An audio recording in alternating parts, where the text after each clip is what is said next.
Yeah, it was. We were fortunate.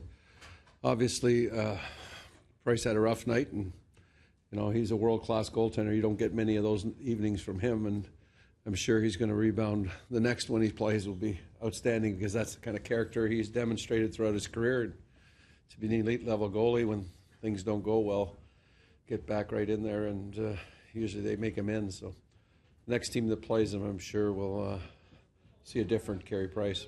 How about your guy? You happy with his play? Again, we don't ask him to win us games, just ask him to give us a chance. And again, tonight he did that. And, for our hockey club, the hockey game, a lot of things went our way, a lot of breaks went our way, but we took advantage of the situation. And that's what you have to do. We've been on the other end of the stick at times when things don't go your way, a bounce goes against you, a couple deflection goals go off your own guys, go in your net, and teams take advantage of that. So hopefully that's a sign for our group that we can learn from that. And when you have a couple fortunate bounces and a couple of bounces that go your way, and you got to make sure that you put the pedal to the metal even more.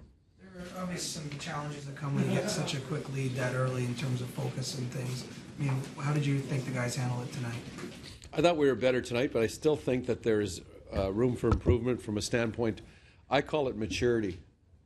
And it's maturity as a team and understanding in hockey games that the momentum can switch on one bounce. One bounce here, one power play, one turnover. So that's the mindset we try to create, and that's the thing that you can't really jump on people when you win 5-1. So as a coach, you got to really be cautious in how you deliver your message and how you get them to understand that there's a different way when the score is lopsided like that. You've got to really remain focused 110% to make the safe play and make the right play.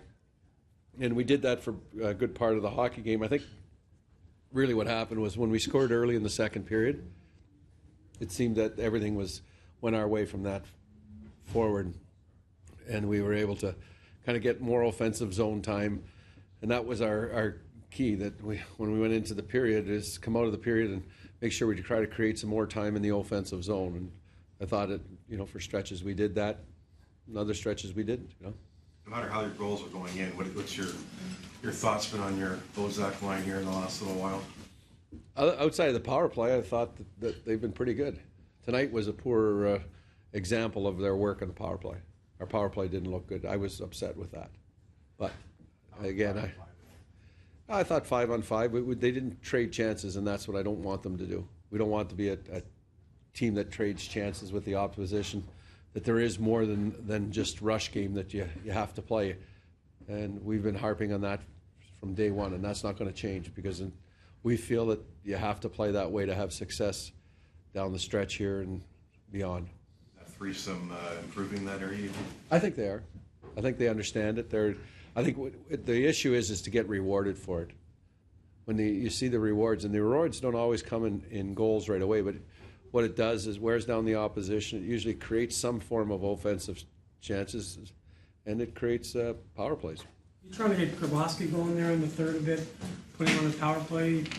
Yeah, again, Grabo's had a couple days away from the rink, and I thought that it would be nice for him to get going and give him a little bit of a pump up. He's been on their second power play unit all year, so it's not like it's foreign to him. But just think in the situations that you're presented, you'd like to reward some of your people, and we put Orr and McLaren out on a power play, and if our defenseman would have been half sharp and got the puck to the net, they'd have a chance to score a goal in there. But it just didn't happen. But again, that's what we're going to take tomorrow, and we're going to work on some of those things, and we're going to get ourselves ready for Monday night. Brandon, your penalty killing has been unbelievable. What are the keys to success in this current run? I think with the penalty killing, it starts with your goaltender is usually your best, penalty killer, and then I think it goes to your defensemen from a standpoint they don't get the second and third opportunities. People are in shooting lanes, and we pressure when the time is right. And it's four guys in cohesiveness, and a lot of it is hard work, where our four guys are prepared to go out and compete and battle and try to outwork the opposition's five guys. What did you think of Gardner and Fratton's performance? They came back into the I think Jake was very noticeable from a positive standpoint. Thought Jake Gardner had one of his better games. He skated and he moved the puck. I didn't think he was a liability defensively. I thought he had a good game. As far as Fratton, I think Frat's, again, with him, his physical play leads to offense. I thought he was stronger along the wall, and I think there's more room for improvement. Is it important for you as the season winds down that your entire roster gets some games in before the playoffs, knowing that what injuries can do? Yeah, we know that this game is very fickle. One day you're on top of the world, the next day you're in the bottom. And we've lived that, with the injury to Joffrey Lupul has, taken us from a high and a low. And we talked about wrapping them in bubble wrap. See if that might work.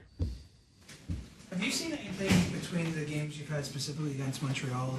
Anything that's gone through all of them that has led to success? Lopsided scores.